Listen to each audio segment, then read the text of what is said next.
Today we are doing advanced data cleaning tricks. Not something that is just taking a CSV and then computing a new column or some random sums of values that we have in the data set. No, today we are going to take something that you will find in the real world, a real convoluted nested list, and we're going to extract all the important information from this using cool functions from the purrr package. So with that said, let's dive in. As I've alluded just a couple of seconds ago, we're going to take a real messy convoluted list and clean the hell out of this. We're going to work with this kind of data. This right here is a list of raw customers, which is why I've called a variable like this. It is a list that contains other kinds of lists, and each list corresponds to one customer buying stuff. There are more lists in there corresponding to multiple customers buying things from us, but as you can see from the nifty comments I put in here, we also have some invalid data in there that we might want to discard. So this is real world data that you might get when you do an export from some CRM system like Salesforce or something else. And the moment you load this export into R, it will become such a convoluted list. If I were to load this thing here now and then take a look at the data, you see that, okay, this is already a mess. It is kind of annoying to look at because it is so convoluted. One typical thing you will often find yourself doing when working with lists is to use the str function, which can help you understand the structure of your nested list. So if I take the list raw customers and pass this to str, then you see that, okay, now I have a breakdown that this is a list of 5 things, and then we have a list of 6, which is the first customer. We have another list of 6, which is another customer. Inside of each customer entries, we see the things that this person has purchased. So here, for example, this particular customer, Clara Santos, has bought 3 things from us, and we can see that in these 3 subcategories inside of the purchases list. And as we can see here also in this list, there are some null values. There's email is null, or in this particular entry, ID is null. And for the purpose of this data analysis, we'll just discard them, saying this stuff is invalid. And what we're going to learn in this video is to extract the most important information from this convoluted list. And I'm going to run my preparation script here so that you get a feeling for the things that you will be able to do at the end of this video. So let me clear my console here. And then as I execute my script that you currently don't see, we see the output will produce a summary telling us how many valid entries we have, how many were quarantined, what's the total revenue across our 3 valid customers will be $2,000. We see the amount or the distribution of tags that our customers have. These are like tags that some CRM system might list. And then we're also going to put all of this in nice little tabular data that will help you do further data analysis. So all in all, we're going to take the convoluted list and make something nice out of that. So let's do that now. The first thing we want to do is to check which customer or which records inside of our list are valid. This means we need to iterate through this list here. So let's make some room here, and then let's actually create a function that can validate a list and check if all the entries are there. So let's create a function that we call the validate customer, and this will be a function depending on one argument, which will be a list.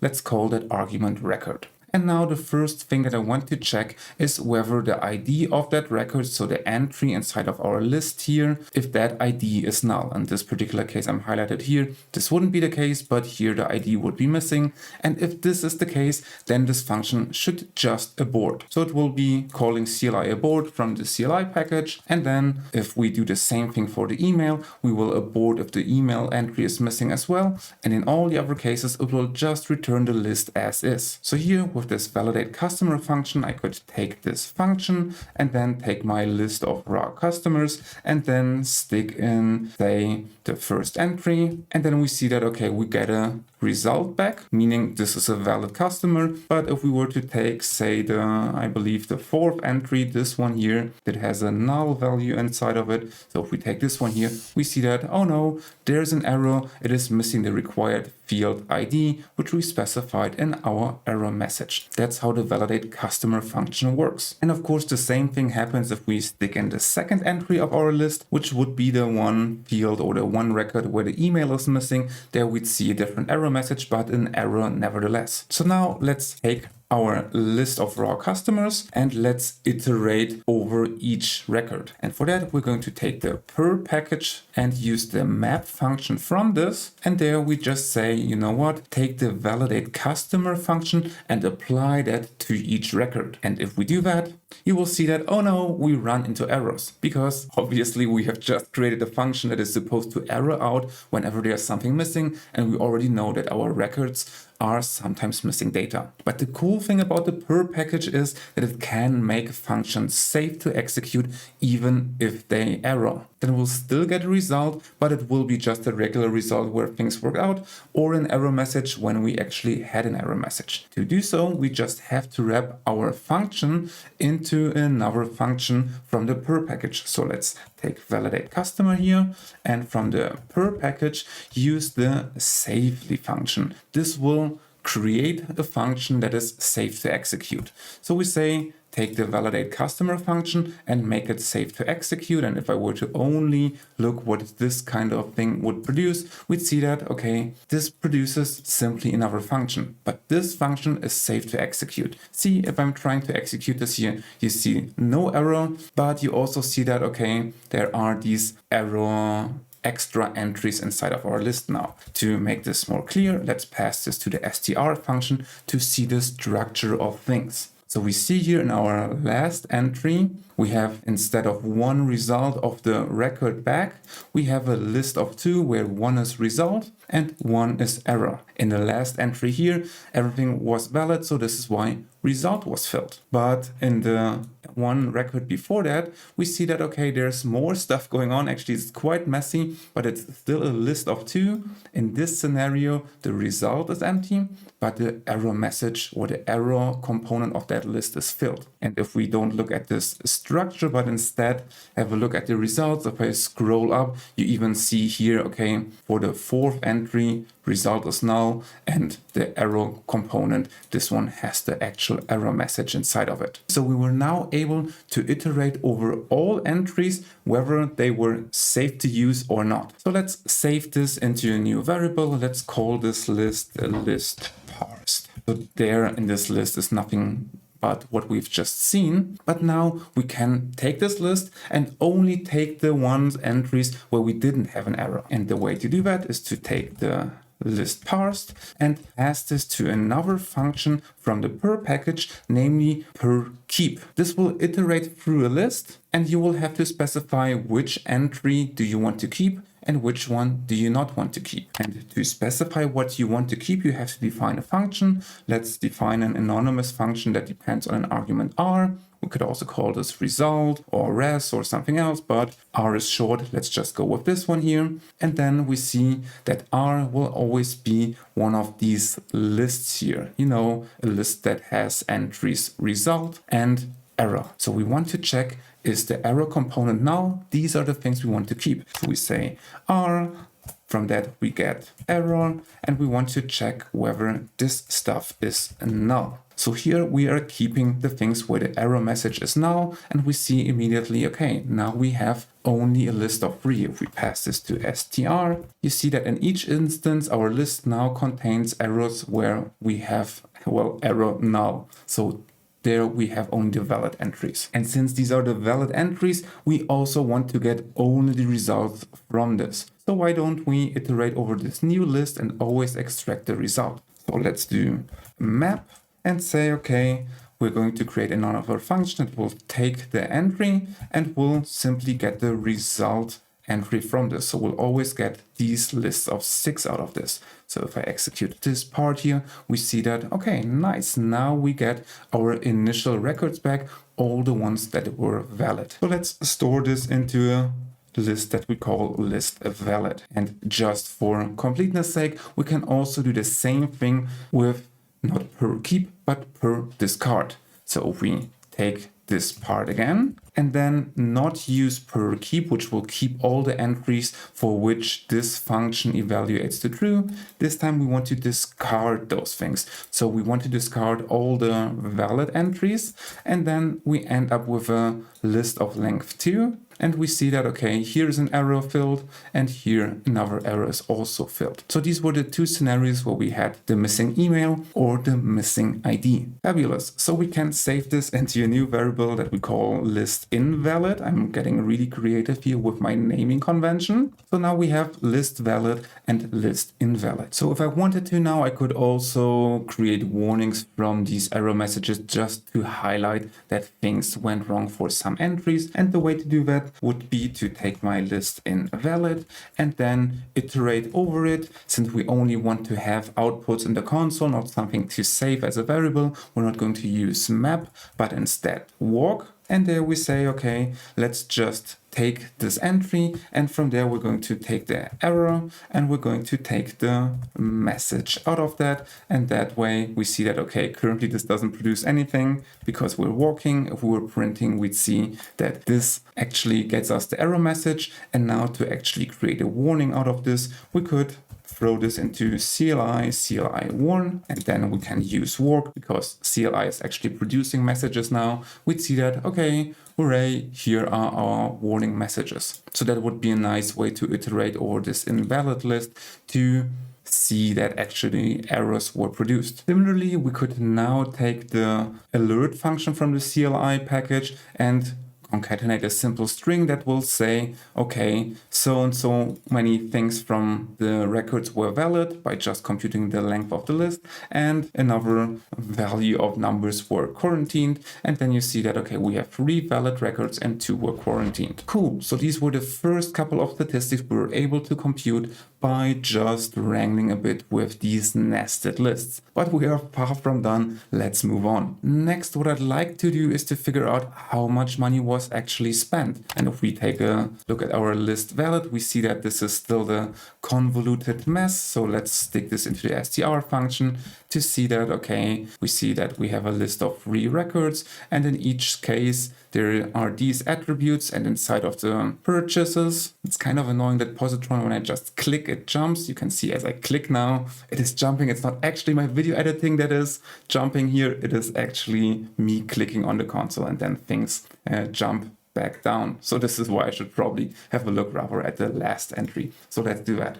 In any case, in the last record, you see that inside of purchases, you can find a category of things that were bought and the amount that was spent. So what we can do now is to grab this convoluted list out of each entry here. So what we do is we take our list valid and then pass this to the purrr function, or not the purrr function, to the purrr package, and use the map function here. And last time we wanted to access something, we always used this $ thing, but the map function has a nice shortcut inside of it. If you just use inside of quotation marks the name of the thing you want to access, and here we want to access purchases, then you can just stick that name in here, and then you get the list back. And if I throw this to str, then you still see that this is a convoluted list. Now we have, for the first record, these were the things that were bought. For the next record, 3 things were bought, and then for the last record, 2 other things were bought. So here we have a nested list of lists.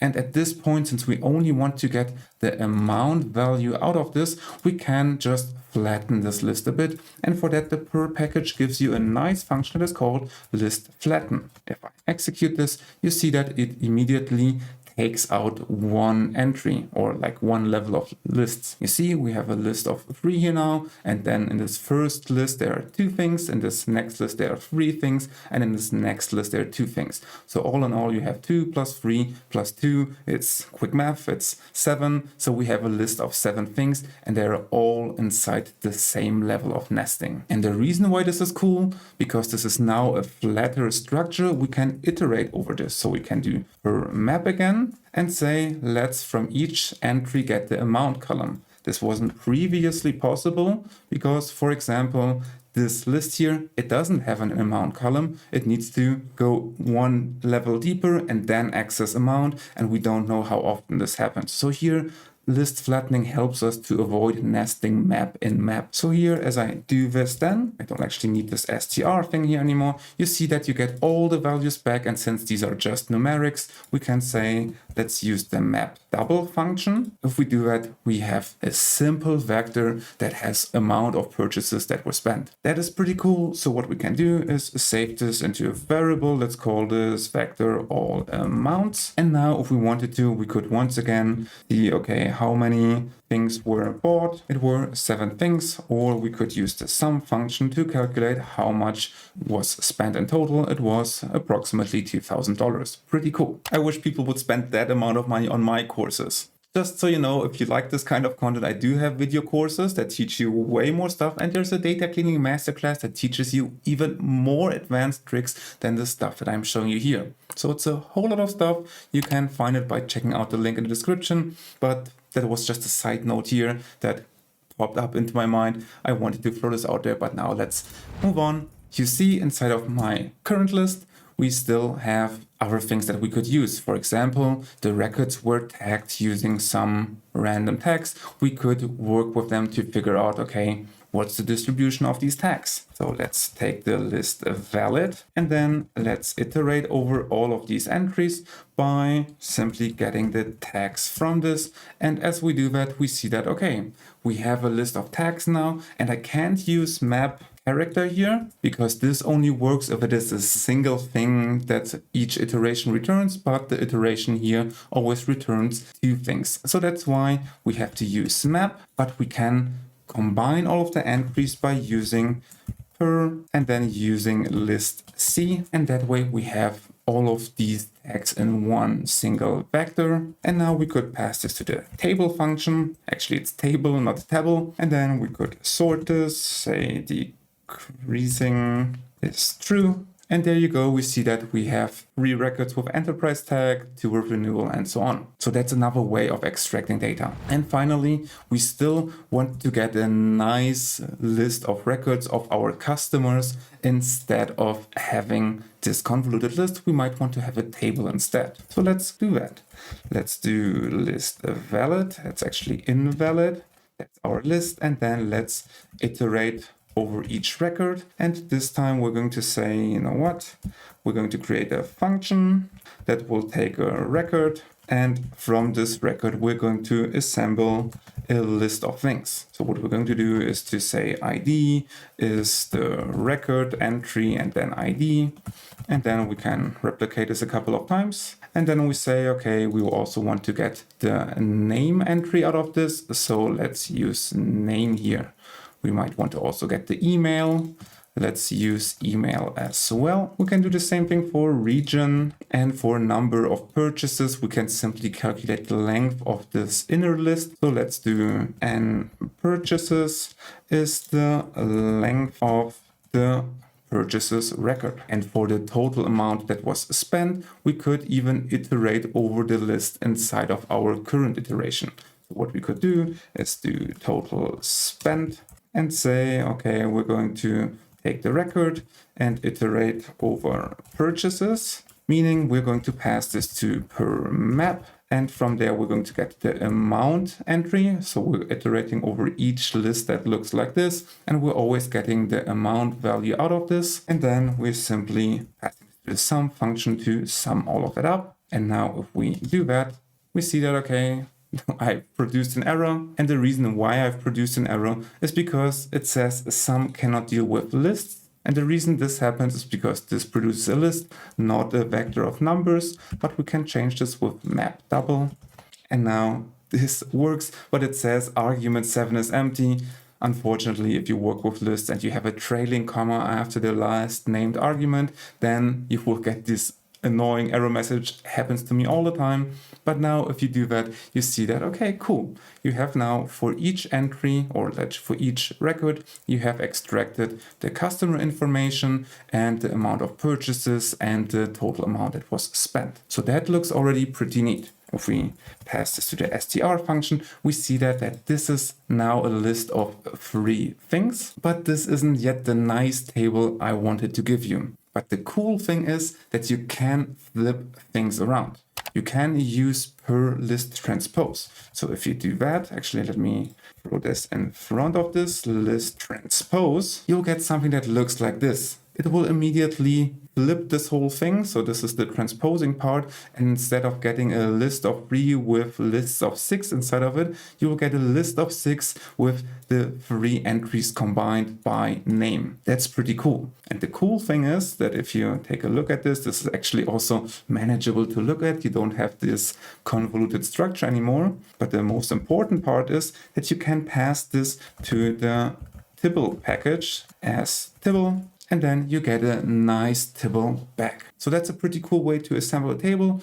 There is another one, namely you could also go with this list here. And then since it's a list of rows, you could do dplyr bind rows, and then you'd get the same result back. But personally, I wanted to show you this cool trick of transposing lists, of flipping things around, because this is a neat trick that can come in handy a bunch of times. Sweet, so with that we have learned a bunch of cool advanced data cleaning techniques using lists and functions from the purrr package. I hope you enjoyed this video. Let me know in the comments if you did. Also feel free to share what your favorite trick was in here. I'm personally rooting for this list transpose thing, but feel free to tell me if something else was catching your eye. Don't forget that I mentioned a data cleaning masterclass in between here. If you're inclined to join us, feel free via the link that is in the description. And now with all of that said, I say thank you for watching and I'll see you next time.